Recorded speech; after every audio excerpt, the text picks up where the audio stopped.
Hello, everyone. Welcome to the new and exciting episode of startAD Studio. Today, we have with us Goknur.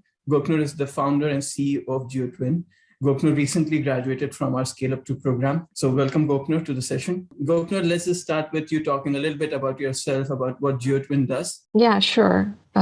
First of all, thank you very much for having me. So I'm the founding CEO of Geotwin, that I founded the company in Paris 2019. So we are proposing a turnkey digital twin environment to help the different sectors, different verticals. That will be mobility, retail, real estate, and the game industry and advertising industry to make better investment and regulation decisions. Okay, Goknur. So, based on my understanding, this is a very technical product. Nothing like this is out there in the market, and having digital twin is pretty recent concept. So, back in 2019, when you started GeoTwin, what was that light bulb moment when you saw that okay, there is a need for this kind of solution in the market, and this will definitely add a lot of value to the corporates, to your clients. So, what was that really missing part of the equation? Sure. So first of all, the starting point was my personal frustration because I was in charge of autonomous driving project in the automotive industry. So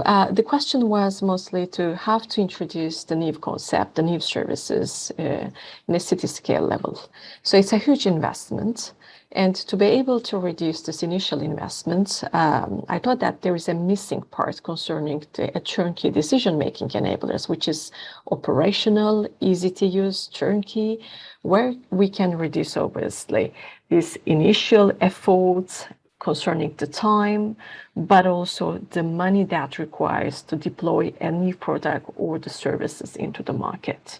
So basically, that was the starting point of the GeoTwin, but I noticed that it's not only a personal frustration, but it's the global problems that will be find a market if we propose, this kind of digital twin environment where we can help them to make much more actionable and faster decisions. So initially, when you were exploring the problem statement itself, what kind of approach did you take? So you had some initial assumptions. Did you go out and talk to different industries, different clients to sort of validate those assumptions, understand the process behind it, understand their frustrations, as you mentioned? What was your process? So to understand the pain points of the end users. So it's always, the same routines, I will say. First of all, the discovery meeting to understand what is their daily based pain points.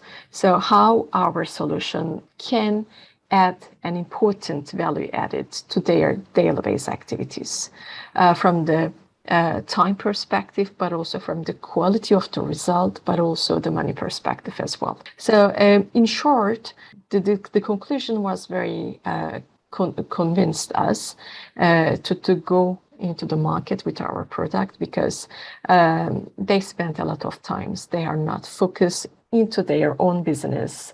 They are trying to gather into data, recruiting a lot of internal multidisciplinary team members to be able to make, I don't know, even not the half of what we are proposing. So this is the reason why I think there's a real needs on the market, and hopefully we want to fill full the needs that the market is needing. Okay. So this is a very interesting point, and this will be very helpful for the aspiring entrepreneurs who are listening to this podcast, to this discussion. So at that point of time, you really didn't have a product in place, as in it was still under development. How were you able to make the clients and the people you were talking to visualize the solution that they will see and that will add value that they will use? What was your approach on helping them visualize this? Yeah, I think the concept creation is the key because for this kind of deep tech solutions, the research and development takes time.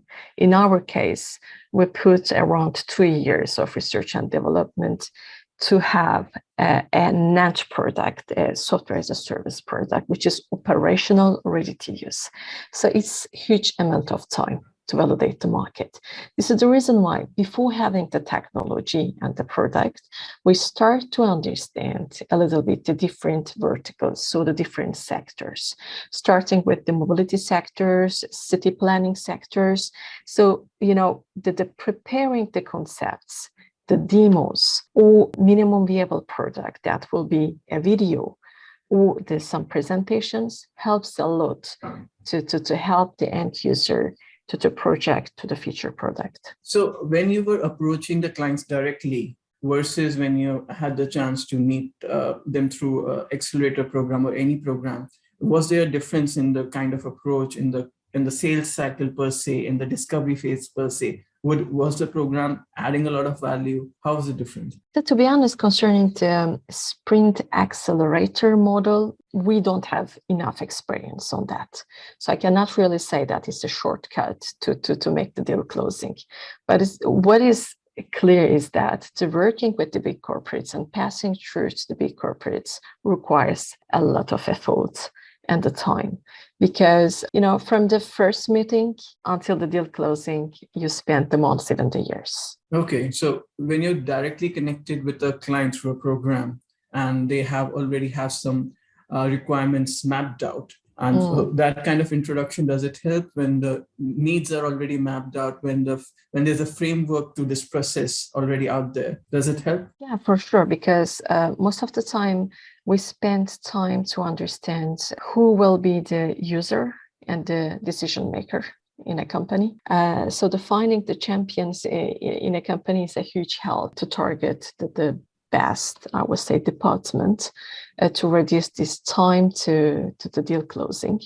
It's for sure that if we know, from the beginning, the pain points, which department to target, who will be the buyer and the user profile, that helps a lot to go fast. Definitely. So most of the startups who are building very radical technologies in any of the spaces struggle with this, that the companies or the people they're talking to really don't understand the product. They haven't really identified those champions who will internally mobilize the solution. So what would be a suggestion to these aspiring entrepreneurs?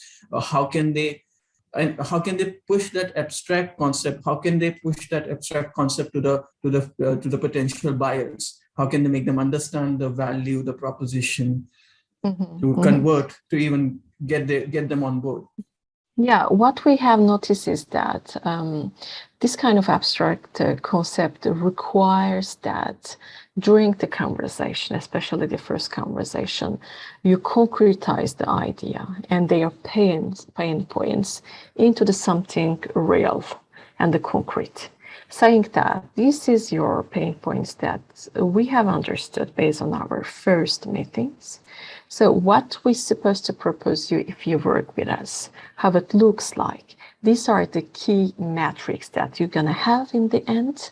And that decision making provides you to reduce your off-sales plan around, increase off-sales plan around 30%, decrease your sales cycle around 20%, and to try to make the things much more mathematic and concrete.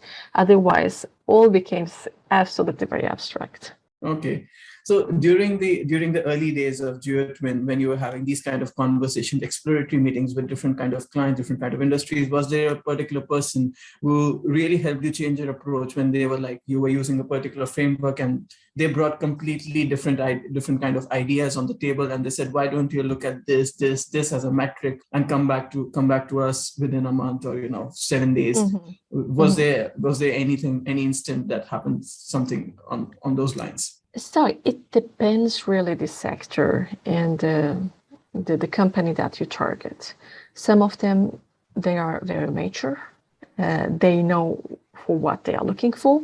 So it's the easiest way to understand and to propose something to this kind of companies. But on the other hand, we have already experimented also some companies who discover also the technology, the digital twin, and the data-driven decision-making process. So that takes much more time also to help them to understand their needs. And to make their, I would say, needs much more mature from their side. Help them saying that for these kind of sectors, we have already discussed with similar companies that they are looking for these kind of key metrics and the projects. What we are doing is very close what they are doing. So helping a little bit to position their pain points and the problems, which is not maybe at the beginning very obvious and clear for the companies. Oh, that's very interesting. In terms of partnering, so a lot of these technologies are coming to shape. They have been under development in the last 15 years. You can say blockchain, you can say metaverse, and digital twin is one. So, in terms of partnering with technologies, with technologies, do you see having the highest potential? In terms of coming together very well with what GeoTwin is offering? Yeah, so besides GeoTwin offering, I think the Web3 is a good opportunity for everybody because especially the capacity of the decentralization of the web. I hope that will be a very beneficial from the freedom and the flexibility perspective because today, there's a huge domination of the tech giants on the market. So the decentralization is really a great benefit for, I think, all the stakeholders, including GeoTwin, who is entering into this market. But beside that, for most of the companies, it's not a concrete to invest into the metaverse or the Web3. It's very far from that. So they need some intermediate actions to put in place where we are helping on this sense, the company, to explain them how we're going to switch, I would say, from the real world to the digital world using the real life data to creating the digital identities, to reproducing in the digital twin environment the reality. So this is our mission, this is our aim, to helping the companies to move from this, I would say, data-driven approach, the reality approach, to the much more virtual and the digital twin approach. So GeoTwin being a bridge between a physical world and a digital world, that's a very good approach to go forward. So how do you think is UAE ready for this? You spoke to a lot of clients during the program. Do you think UAE is ready to move to this next stage where companies increasingly become more and more present in virtual world and mimics real world in a very high fidelity level? Yeah. We feel during the program that there is a real intention from the UAE-based company to move to the metaverse Web3 technologies. However, as I mentioned previously, they need to pass through first some intermediate steps to ensure the internal organizations and to also ensure this smooth transition from the reality to the pure virtuality, I think. And what is the next immediate goals for GeoTwin in this direction? What are your most ambitious goals in the next 2 or 3 years? Yeah, so we are already working a lot on the digital identity creation. So because we are harnessing the real life data coming from the different data sources, and we are creating the digital identities by respecting the data privacy issues. So all these digital identities is the first important steps to pass through to the metaverse environment. So we are, thanks to our multi-agent simulation environment, introducing these digital identities and their social interaction between to catch also some emergent and dynamic phenomena that we cannot easily catch or observe in the real world. We can ask some kind of what if questions and to the simulation environment, and the digital twins and their interaction provide us the necessary information. So I think the next step for GeoTwins, for sure, that is a very disruptive technology that we are proposing. So today we start to have our first important customers, especially in the UAE market, and we want to go with them to the next step with the concrete proof of concept and to show the value added of the GeoTwin technology to make the smart and the nice move from this, I would say, data-driven reality approach to the digital twin approach. Definitely. I think there's a huge, immense potential when it comes to harnessing the data. And I think we have not even, scratched the surface yet, the amount of data that is available out there and the amount of insights that we didn't even consider can be plugged into a data model, that hasn't really been explored yet.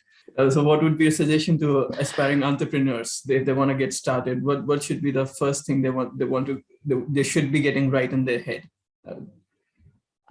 Perseverance. So never give up, I think, is the first important things, because from the ideation to the creation of product, to finding your product market fit, and the ensuring the whole adventure of the company is a very, very long process, and that requires a lot of energy. It's the total marathon. So you need to really be ready, especially from the mindset perspective, to this marathon. And I think the first important character and the quality of entrepreneur is to learn to accept